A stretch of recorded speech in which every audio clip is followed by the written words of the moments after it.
Olá a todas e a todos. Eu sou o professor Bruno de Até de Prata, do Departamento de Engenharia de Produção da Universidade Federal do Ceará. Essa é mais uma videoaula da disciplina Fundamentos da Economia, disciplina lotada no Departamento de Engenharia de Produção e ofertada para os cursos de Engenharia do Centro de Tecnologia. Estou adotando nesta videoaula o material didático fornecido pela editora Cengage Learning, que publica no Brasil o livro Introdução à Economia de Gregory Mankiw. Estou referenciando o material didático de apoio ao professor que eu estou utilizando. Então, na aula de hoje, vamos falar. Essa aula vai ser dividida em duas partes. Primeiro, eu vou falar um pouco dos custos de produção e depois eu irei falar sobre as empresas em mercados competitivos. Então, nessa aula sobre custos de produção, nós vamos introduzir uma área muito interessante da economia, que é chamada de organização industrial. Essa área da economia ela estuda como as firmas, as companhias tomam decisões relacionadas aos preços e às quantidades que elas irão veicular no mercado, dependendo das condições do mercado com as quais elas se deparam. Então, nessa aula, nós vamos entender por que em uma determinada cidade, o exemplo que ele cita, o Mankiw, no capítulo sobre custo de produção, porque com a cidade ela pode ter várias pizzarias, mas somente uma empresa de TV a cabo. Por exemplo, é porque essa diferença entre o número de empresas que vendem pizzas e o número de empresas que vendem serviço de TV a cabo, né? Isso vai estar relacionado com os custos de produzir e de prestar esse serviço, né? Então, o campo da organização industrial ela vai estar interessado em determinar por que ocorre essa diferença, né? Porque essa diferença afeta nos preços, nos mercados, na eficiência dos mercados, certo? Então, uma questão importante é que nós temos que definir custos, né? Então, em linhas gerais, a receita de uma empresa vai ser o rendimento total menos o custo total, certo? A receita ou lucro, né? Então, a receita total ou lucro total vai ser a diferença entre o que a firma recebe, que é o rendimento total, subtraindo dos seus custos, certo? Aí vem uma diferença. Para o economista e para o contador, eles veem as empresas de uma forma diferente. Então, os economistas eles consideram custos implícitos e custos explícitos. Nós vimos nos princípios da economia, uma das questões se chamava custo de oportunidade. Custo de oportunidade, produtividade marginal do capital.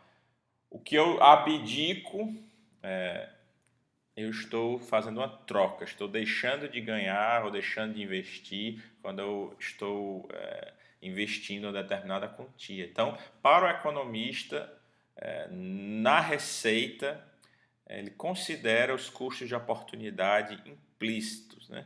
E os contadores eles consideram o lucro contábil de uma forma mais tangível, receita menos custos. Então, considerando o lucro contábil e o lucro contábil vai ser maior do que o lucro econômico, porque não estão sendo considerados os custos de oportunidade que são implícitos. Então, custos explícitos são custos de insumos que requerem o investimento por parte da firma. E custos implícitos são custos que não requerem o investimento por parte da firma.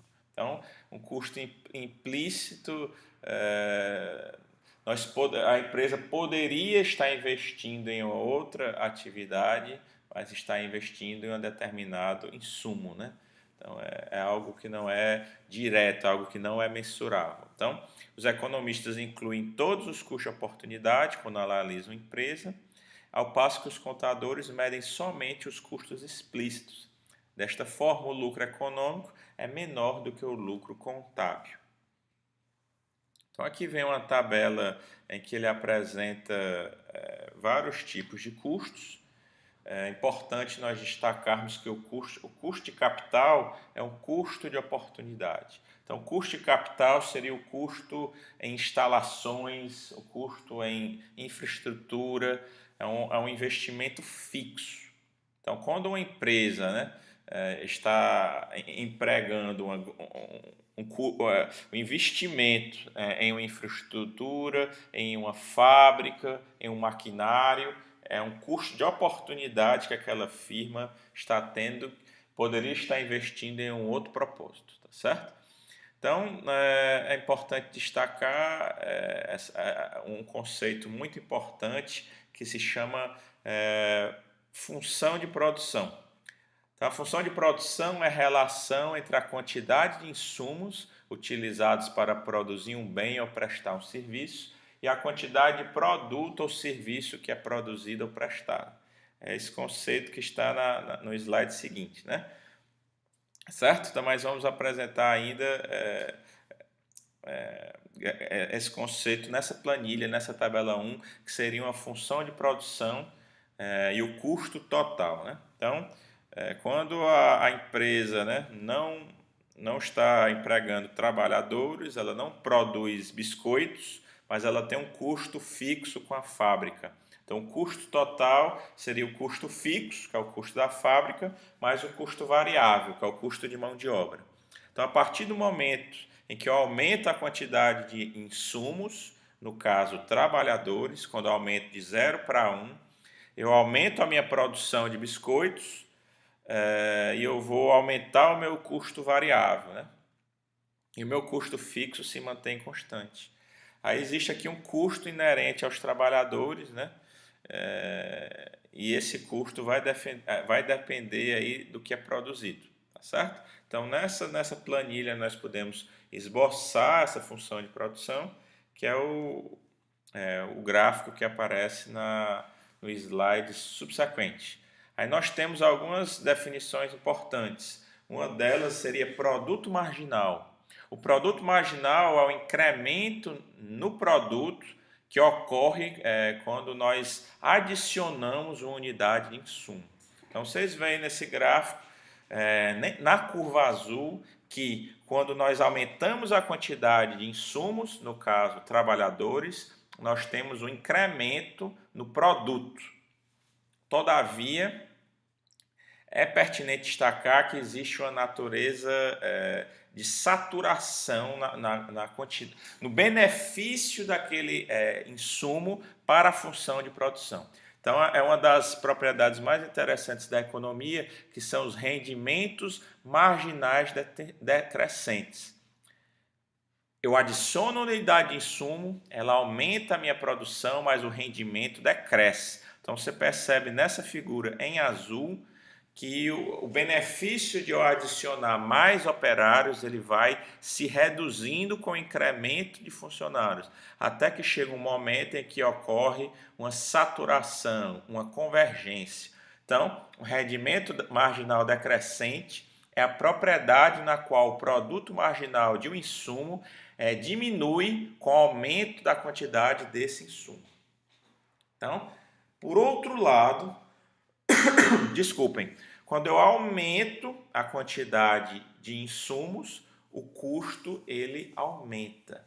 Então, o custo marginal, que é o custo de nós adicionarmos mais insumos, ele aumenta com o incremento dos insumos. Então, os rendimentos marginais são decrescentes e os custos marginais são crescentes. Essa é a base da tomada de decisão das empresas, né? Achar esse ponto ótimo, achar esse equilíbrio entre a quantidade de recursos e o benefício advindo da aplicação desses recursos, né? Aí aparecem dois conceitos que são muito importantes. O primeiro deles diz respeito a custos fixos.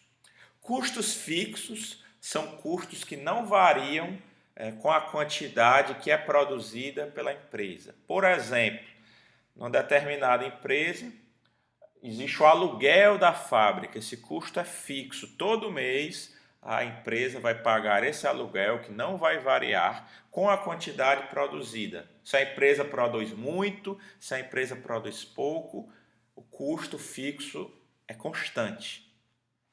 Por outro lado, o custo variável são custos que variam com a quantidade que é produzida. Por exemplo, quando a empresa produz mais, ela vai consumir mais insumos, homens-hora, energia elétrica, matérias-primas, e com isso os custos variáveis eles variam, né? Então, custos variáveis são custos que variam com a quantidade que é produzida.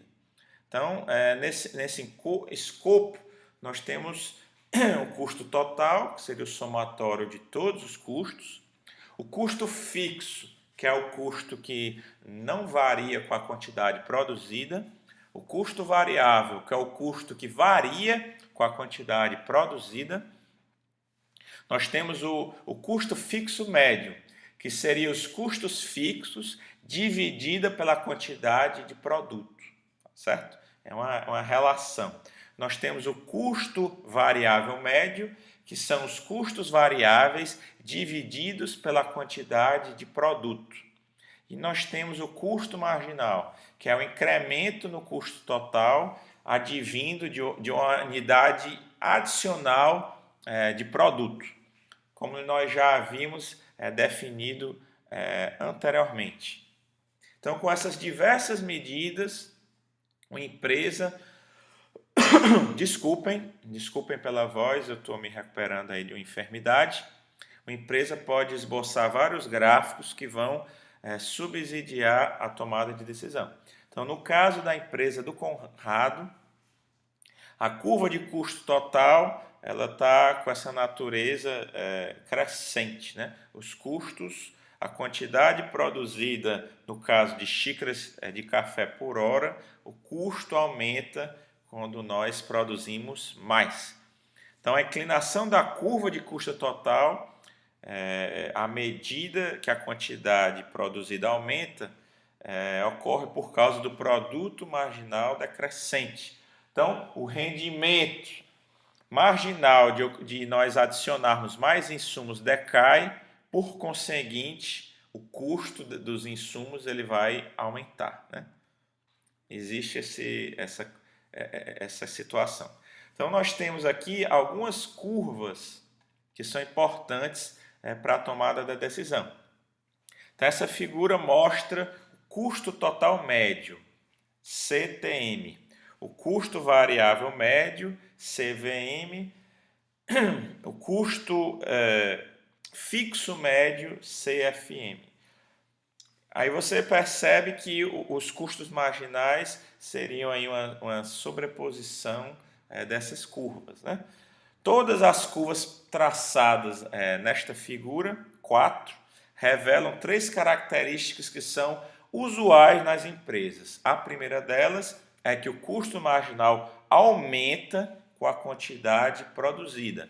Como nós já dissemos, os custos marginais são crescentes. 2, a curva de custo total médio tem uma forma de U, ou seja, ela tem valores altos quando a quantidade produzida é baixa, ocorre uma redução no valor desses custos totais médios, depois torna a aumentar o valor desses custos totais médios com o aumento da produção. E a terceira característica é a curva de custo marginal cruza a curva de custo total médio no ponto no qual o custo total médio é mínimo. Então, existe aqui uma espécie de otimização, um ponto ótimo que os gestores podem determinar para saber o equilíbrio entre a quantidade de recurso e a quantidade produzida. Então, essas são curvas de custo típicos em empresas, né? Muitas empresas apresentam um produto marginal crescente antes do produto marginal decrescente. Então, o que ocorre? A convergência do adicionamento de recursos na empresa, ela vai demorar um pouco para saturar esses recursos, né? Desta forma, as curvas de custo têm o formato apresentado na figura 5. Deve-se observar que os custos marginal e variável médio diminuem durante algum tempo antes de começarem a aumentar. Então, esse tipo de gráfico é importante para que a empresa determine uma otimização na quantidade dos seus recursos alocados, né? E nessa figura 6, nós vemos aí o custo total médio no curto e no longo prazo. Então, custo total médio no curto prazo para uma fábrica pequena, ela tem esse comportamento em que nós temos economias de escala. Quando nós produzimos mais, nós diluímos os custos fixos com a maior facilidade. Quando nós temos uma situação chamada retorno constante de escala, né? O retorno de escala diz respeito ao benefício que você tem ao aplicar um determinado recurso, né? Uma relação benefício-custo, por exemplo. Então, quando eu produzo muito, nós diluímos os custos fixos e variáveis na quantidade que é produzida e isso traz benefícios para as organizações, certo? E nós também temos uma situação em que nós temos deseconomias de escala, certo? As deseconomias de escala são a propriedade de longo prazo em que o custo total médio aumenta quando a quantidade de insumos aumenta, tá certo? Então, ocorre um fenômeno análogo ao que acontece com a economia de escala no curto prazo. Então, os retornos constantes de escala são a propriedade de longo prazo, que o custo total médio permanece constante com a quantidade de recursos que é empregado. E a economia de escala, no longo prazo, é a propriedade de longo prazo que o custo total médio tende a decrescer quando a quantidade de produtos aumenta. Então, dependendo da situação, a empresa pode ter economias de escala, pode ter retornos constantes de escala e pode ter deseconomias de escala. Essa é uma área muito interessante que se chama economia da produção. Pode ser estudada na área de economia, na área de econometria, tem vários aspectos aí muito interessantes. Então, como resumo, os diversos tipos de custos. Custos explícitos são custos que exigem desembolso de dinheiro pela empresa, né? Como nós vimos no início da aula. Custos implícitos são custos que não exigem desembolso de dinheiro por parte da empresa. Em geral, são custos de oportunidade. Custos fixos, custos que não variam com a quantidade produzida. Por exemplo, o aluguel da fábrica. Produzindo mais ou menos, o aluguel é constante. Em geral, custos variáveis, custos que variam com a quantidade produzida.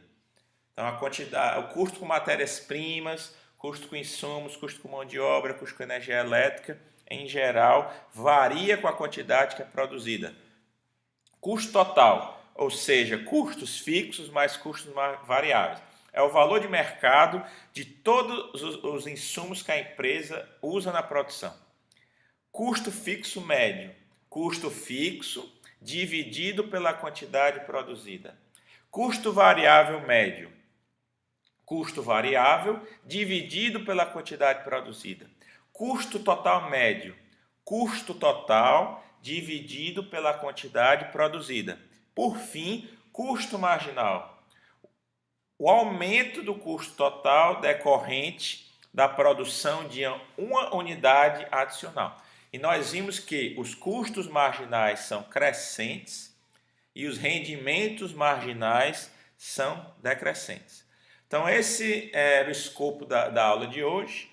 Nós vamos utilizar esses conceitos de custos de produção para, na segunda parte da aula de hoje, nós discorrermos sobre o comportamento de empresas em mercados competitivos.